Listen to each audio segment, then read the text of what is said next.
Welcome to the CEO Project Podcast, where Jim Schlexer, author of the best-selling book, Great CEOs Are Lazy, and the founder of the CEO Project, provides ideas and tools to help CEOs of mid to large-sized companies grow and optimize their businesses. Now, let's get started with the show.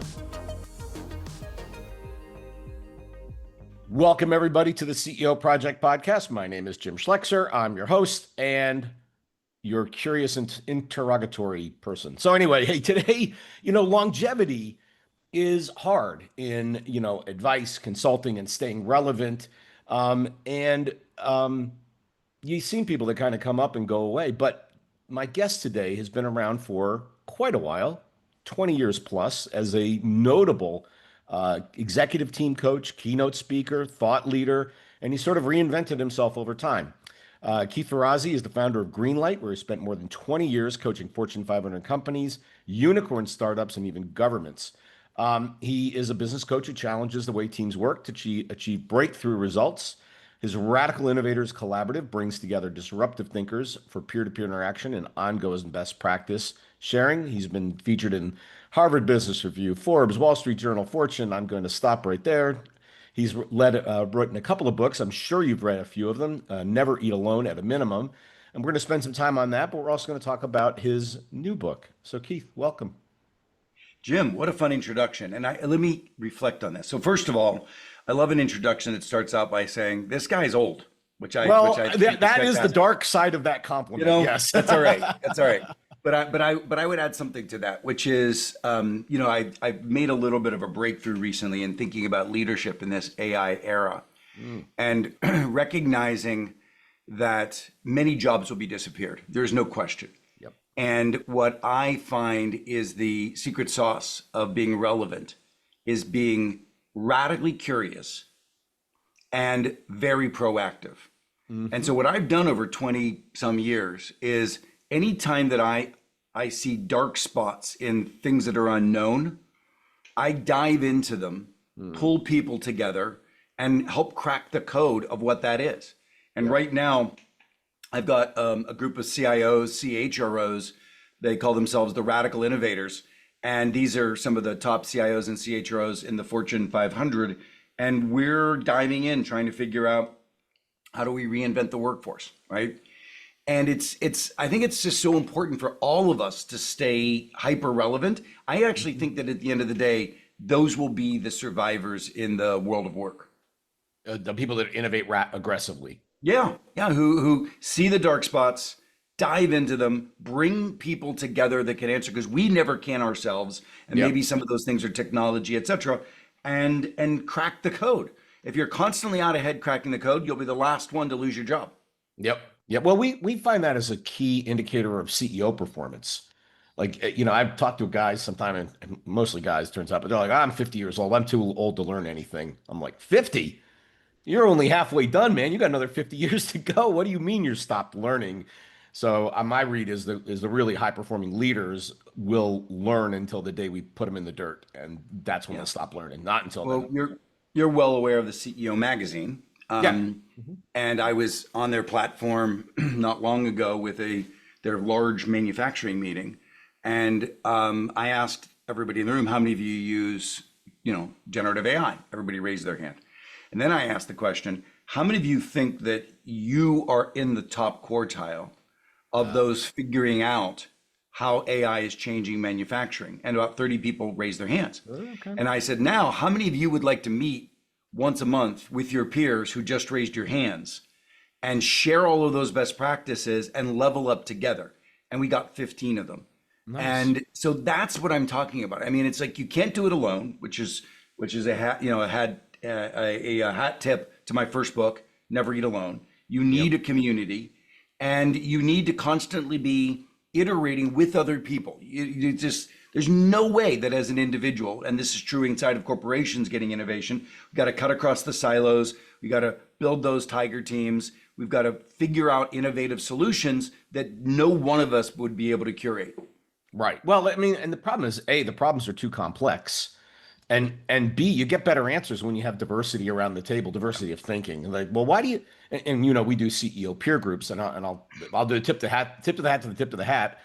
You did mention CEO Project in Never Eat Alone. You probably don't remember it, Yeah. but you mentioned my partner, Aubrey, and what we do here. But we believe in diversity around those groups because you're a manufacturing guy and a finance expert might go, well, Keith, why do you do it like that? Why don't you just do this other thing? And you go, I don't know. I've been doing manufacturing for 30 years. I never would have thought of it. And boom, you got a new idea that nobody would have had. So You just totally. mentioned CEO peer groups. I have to say, if anybody listening, if you're not in a CEO peer group, you are suffering from a lack of inspiration, a lack of accountability, a lack of resilience, people to lift you up. That was my second book, Who's Got Your Back, Yeah. studying these small peer-to-peer groups, and by the way, I looked at things like AA. How do you take a person in the gutter and turn them around? It's only the peer-to-peer elements. How do you give somebody that super sauce? It was a peer-to-peer coaching group among CEOs that got Charles Schwab to realize he needed to lean into this internet thing. Wow. So I guarantee what you're selling, Jim, in terms of or offering, Jim, in terms of the peer-to-peer CEO groups. I just highly recommend everybody, do not walk but run to join one of those, particularly Okay, right now. I think we're done here. Thank you so much for. No, I'm kidding. You're welcome. Yeah. No, yeah, that we obviously are big fans of peer groups, and yeah, it goes all the way back to Napoleon Hill, and he talks about building a mastermind group of people that have your back without a vested interest and just want you to do well. And Yeah, I'm we glad kind you of said Napoleon Hill because I was like, I don't think Napoleon listened to many people. no, Oh, he kind of did yeah, solo, and we saw how that turned yeah, out. So, yeah, so 20 years on Never Eat Alone. It's yeah. the That 20th was a anniversary. blessing. Gosh, I have to say, when that book came out, it was a surprise. Somebody came along and read an article about me in Inc. magazine. Hmm. You and I originally met at Inc. Yep. And somebody said, you've had a lot of success. You were the chief marketing officer at Deloitte by the time you were 30. You went over with Barry Sternlicht and you were swashbuckling at Starwood Hotels. How'd you do it? And I thought about it and I was like, well, let me give you a day. And I wrote 10 tips. And Inc. magazine came up with an article, 10 tips to a master networker. Ah. And I was so grossed out because I did not want to be like a networker. I gave you Yeah. 10 tips to life, and 10 tips to being a great CEO and 10 tips. And they called it networking. And it was so gross to me. And then somebody came along and said, that article, it's had more eyeballs than anything we've ever done at Inc. Wow. You should write a book. Hmm. And I thought about it and I was like, I don't have time. I'm running a company. And they said, we'll give you $250,000. I'm like, I'll find time. Like, Wow. that's the best book story I've ever heard in my life. Well, the thing is, I went back and I got that guy who wrote that article about me, who I didn't like. I didn't Ah. like I liked the guy. I didn't like the article. But I said, listen, let's do this right. It's about relationships. It's about generosity. It's about authenticity. And that's what this is really all about. It's not this word networking, but Yeah. it ended up being an evergreen bestseller Yeah. for 20 some years. I could have, to be honest, dropped the mic at that moment because Huh. it's amazing when you go around the world and I'm in a gym in Vietnam and a young woman comes up to me with a Vietnamese copy of the book, tattered, and she said, "This is what got me out of my village into the city." Wow. I could just be done. But I'm, as my new spouse now tells me, I just got married 2 weeks ago. Congratulations. Thank you. As my new spouse now tells me, hey, you know what? You chase after shiny things. You can't possibly sit still. And Yeah. so that's been that ever ready curiosity that I think has given me 20 years of legs, on my career. That's fabulous. Yeah, I have a similar trait, and I say I'm easily bored. So Yeah. I've got to be stimulating constantly, or it just doesn't work for me. So yeah, That's a more gracious way to say it. I think people are shiny just objects, accusing, easily bored. Take your pick. yeah, accusing me of ADHD. Well, so how did that lead you to Never Lead Alone? And it's funny Yeah. when I heard the title, I'm like, I remember a joke. A friend of mine goes, "If you're uh, if you're a leader without followers, you're just somebody taking a walk in the woods." Oh, I love that. That's beautiful. So, but Never Lead So, Alone is so there almost was a it's almost intrinsic. You can't lead alone. It's impossible. so the so the so I wrote Never Eat Alone, Yep. And I was like, wow, building a broad network is important. Then I thought, well, what other relationships are important? And I started researching small groups Mm. that won't let each other fail. So I wrote a book called Who's Got Your Back?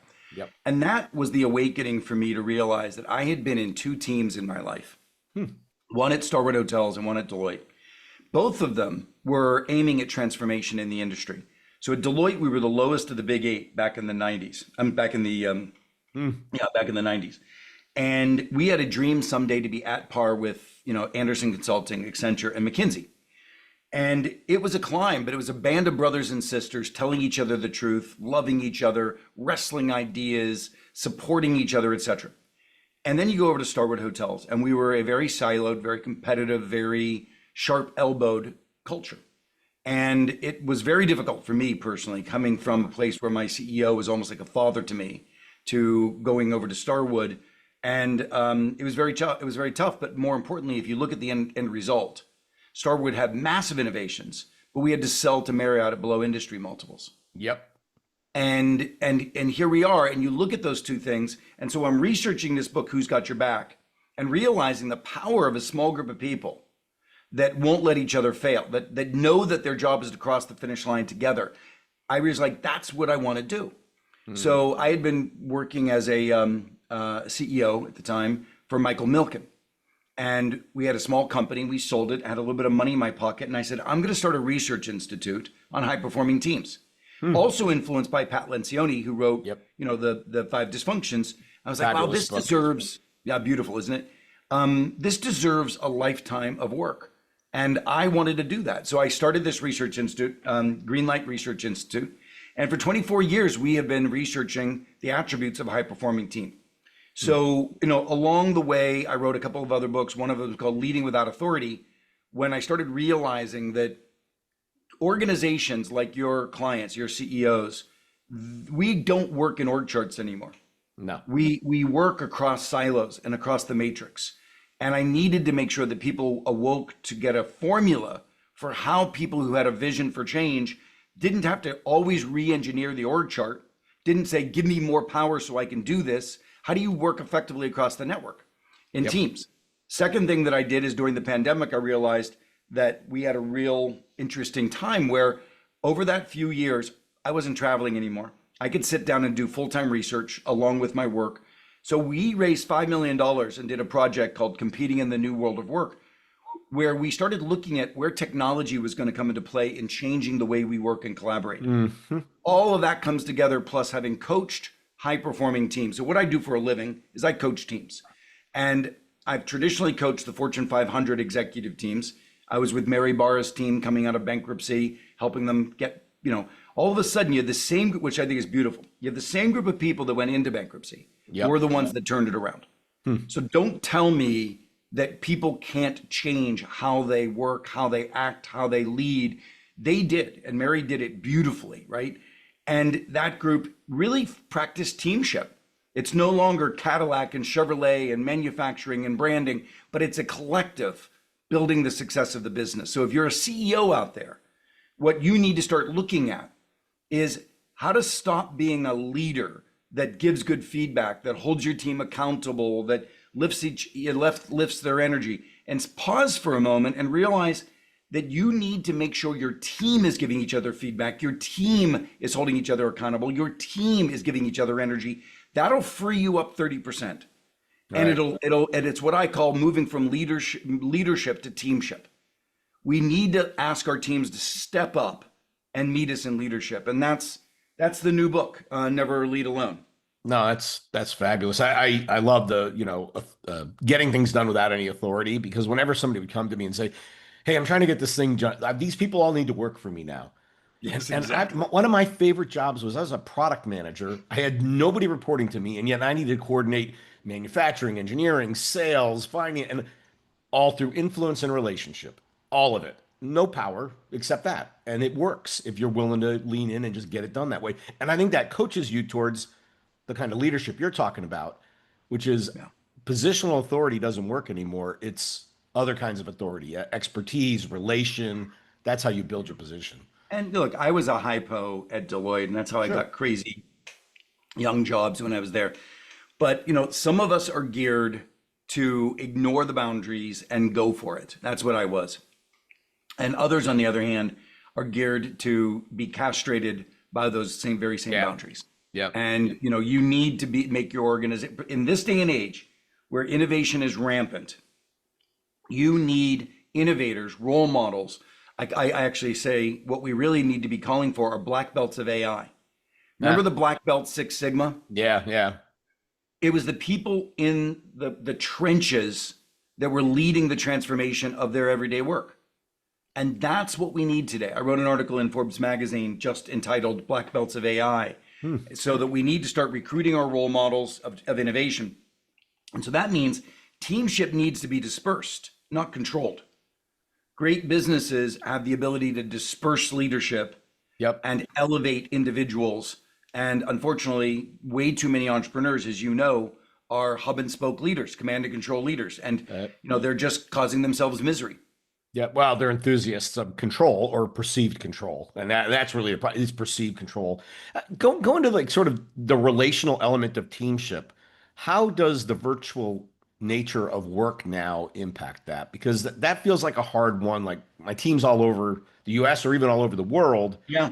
How do I build that dynamic? Well, that was a big part of the work we did during the pandemic, the competing in the new world of work. And I brought it all, basically the culmination of all my books falls into this teeny new one. I mean, if you look at the size of this is Ben Franklin. If I had more time, Yeah. I would, Yep. right? If I had more time, I would have written a smaller book, and I did because I had 24 years. So what we identified is that there are 6 shifts that are really critically important, 10 overall, but 6 that are really critically important, and they fall into 3 layers. So the bottom layer of a good team is the psychological safety, and everything in my book is about practices that yield outcomes. So that bottom layer is simple practices that a team can use to build relational commitment among the team. And it's interesting. So we're all over the place, and we're spread out all over the world, and sometimes now some organizations are more hybrid and virtual, et cetera. No dog in the hunt on this one, but I'm just saying that's what it happens to be. But even though as soon as you put up 2 offices somewhere, you're hybrid anyway. Yeah, right. So recognizing that the average team in our data, we're pretty data rich in our high performing teamwork. We have a really good diagnostic, which people can get online for us. The average team on a scale of 0 to 5 has a relationship score of 2.8. Okay, not great, but not out of how many? 5 out of 5. Okay. 0 to 5. Like out of 100, then we're really in trouble. No. So. No, 0 to 5. Okay. 2.8. And that's answering questions like my team has my back, I care about my team, they care about me, etc. When the pandemic hit and we weren't around each other, it went down to 2.3, which is exactly what most CEOs were feeling. CEOs were feeling, listen, I'm losing the connectivity of my team. Get everybody back to the office. Understand.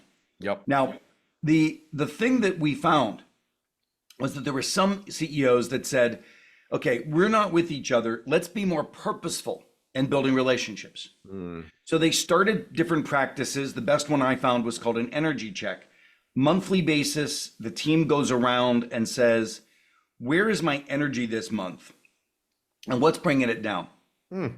And Sally would talk about a really frustrating project she's working on. Joe would talk about his mother in assisted living who has early onset dementia, et cetera. And now all of a sudden the team knows where everybody is, and the team can actually help support each other. The team can then call Joe and say, how's your mom doing? Or call Sally and say, how's that biopsy? Whatever it happens to be. And when teams did that monthly check-in with the social contract, which is what I call culture, a social contract that said we have each other's back, what would happen is those numbers went up into the high 3s just in 3 months. With that practice, that one practice. With that one practice, right? Wow. So the book is full of very specific practices. Now, at that bottom layer, that foundational layer, we have bonding, resilience, which is the ability for a team to support each other's well-being, and celebration. Those are the foundations of the psychological safety. But then on top of that, the next layer is what I call the challenge layer. A team has to be able to challenge each other. Yeah. And there's a question in the book in the diagnostic. Do we challenge each other in the room when it's risky to do so? Mm. The average team on a scale of 0 to 5, what do you think it is? That we challenge when it's risky? Bluff. 1.5. 1.9. Yeah. Ah, And I'm a so you pessimist, got I it. guess. You've been around like all of us have, right? You've been Yeah, around. And yeah. so 1.9. There's a practice that I witnessed in Jeff Bezos's team early on. So by the way, this is 24 years of research. And because of my thought leadership status, I was able to go and visit with Jeff Bezos and watch his team and talk to Jamie Dimon and understand how he's created what he's created. And so this is packed full of heroes and how they run their teams. And what I was witnessing there was a challenge culture. And I noticed something that they didn't do what one would call a report out. A Right. report out is when somebody comes in the room and says, here's this initiative, click through, Blah, right, blah, 20 blah, blah, pages, blah, blah, everybody's blah. like on their texting, etc. Yeah. They didn't do that. Yeah, But good. for God's sakes, how many CEOs do that all the damn time? Yeah. So what I did is I buffed it off and I created something called a stress test. Now, if you do a stress test on regular intervals on any critical project, and I'll explain what it is. It's when somebody presents and says, okay, here's what we've achieved on this initiative.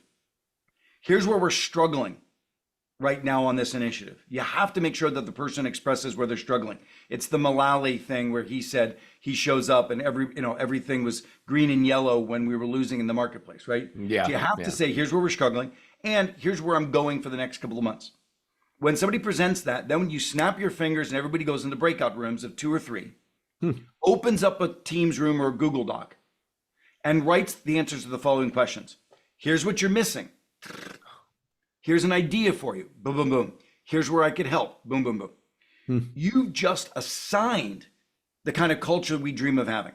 You want a challenge culture? Assign everybody to react with, here's what you're missing. Here's what I want to challenge you on. You want a curious culture? Here's an additional idea. You want a supportive culture? Here's where I'd be willing to help. We've just assigned the culture in a practice and replaced a report out to a stress test. Yep. When you do regular stress testing, I can get your numbers up to the high 3s, low 4s in literally 6 months. So the book is full of these simple practices that you talked about the relationship layer, which to start out, it's a relationship layer, the challenge layer, and then on the top, it's how do we as CEOs grow into what I call 21st century collaboration? I collapsed everything I knew from that $5 million of research and I put it into a series of chapters, mostly chapter 6. How do we collaborate without meetings? How do we use technology? Yeah. And so that's really the work we've done. And it's such a simple set of practices. There's 37 practices. I would say, a handful of them make the biggest difference. When I go and give a speaking engagement, I probably teach 4 of the 37 practices, and it totally gets an organization rebooted in a high-performing culture. Yeah, well, the 37 is like going to the diner in New Jersey where it's got 17 pages. How do I decide what to eat? But if I go, look, you got 4 options. Which you want? You're going to make a decision better. I love the way you do the challenge or stress test because I don't have to confront directly. So there are people that are just scared to death of confrontation. It's just through their background, their upbringing, whatever. But if I give them a way to give feedback, but they don't have to confront, I think you get way more out of them. So I love what you do. I'll give you a couple of data points you'll enjoy. Yeah. The average room of 12 people, 4 people think they've been heard. Hurt in the conversation? In the conversation. Wow. 12 people in a room, 4 people think they're heard. And that's what your point is. It doesn't mean that 4 others don't have a good say. They're conflict avoidant. They might even be political. They might be thinking, if I put this thing out there, it's going to be argued by people, and I'd rather lobby to the CEO behind the scenes. So full transparency in the room is the fundamental predictor of an organization's success. Interesting. And when you go into breakout rooms of 2 or 3 people, you increase psychological safety by 85%, to your point. Yeah. When you ask somebody to, now let's shift, there's a chapter, as I said, chapter 6, it's called meeting shifting. And when you start asking people to collaborate in the cloud, so before a meeting, let's say we're falling behind in the quarter, I would send out a spreadsheet to the team, 12 people, and I would say, First column, why are we falling behind? What's the real problem? And all 12 people's names would be there, and each one would write their answer. Next question is, what's a bold solution to that? Each one would write their answer. Now we look at this document before the meeting starts, and we design the agenda based on that. First of all, 5 of these people don't even have to be in the room. So we can relieve 5 people. Sometimes we don't even need the meeting because the answer is right there. And we can just announce what the answer is based on the collaboration that happened prior asynchronously. So asynchronous collaboration is something critically that needs to be embraced because meetings are the lowest form of collaboration.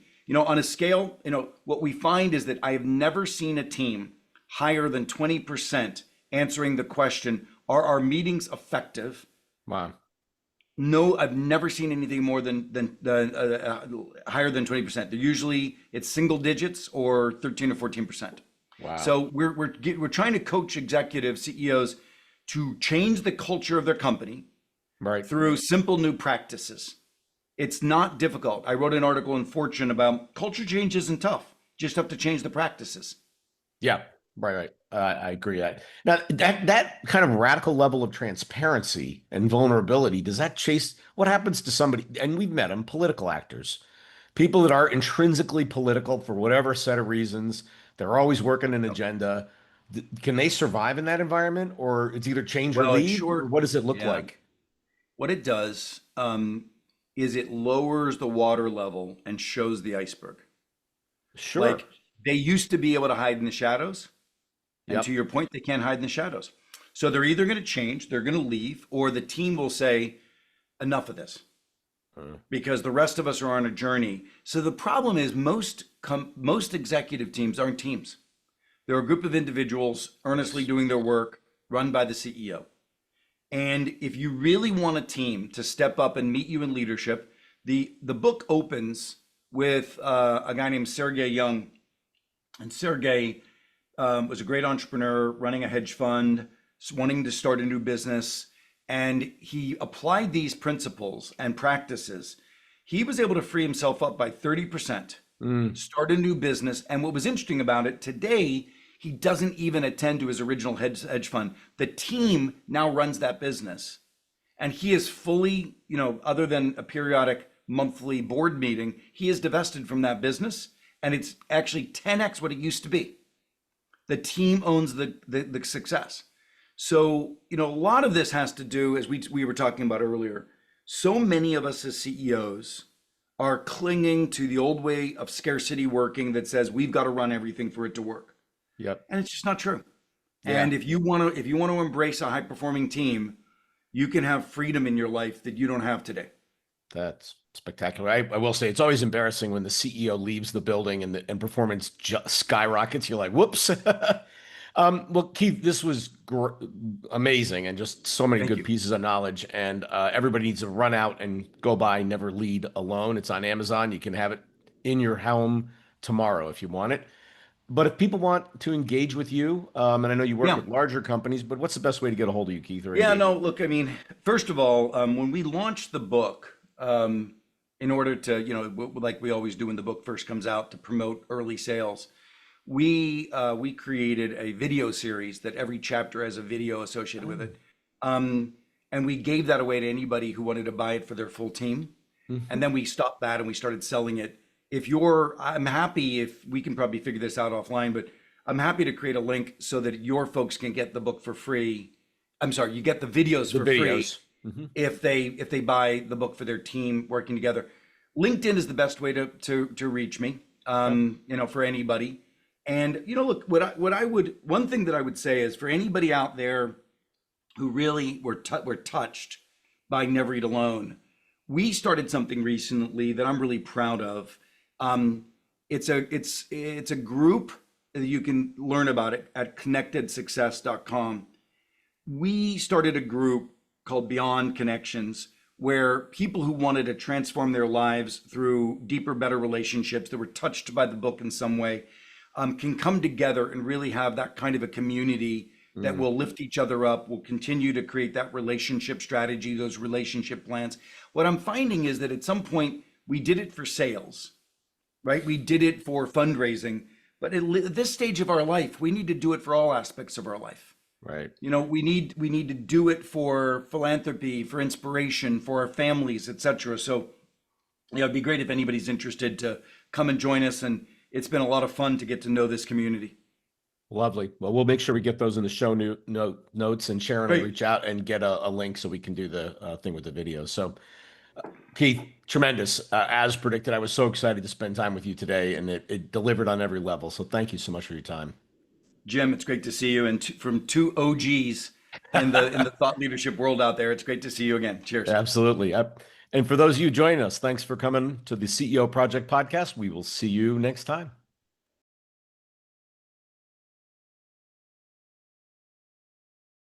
Thanks for listening to the CEO Project podcast. We'll see you next time.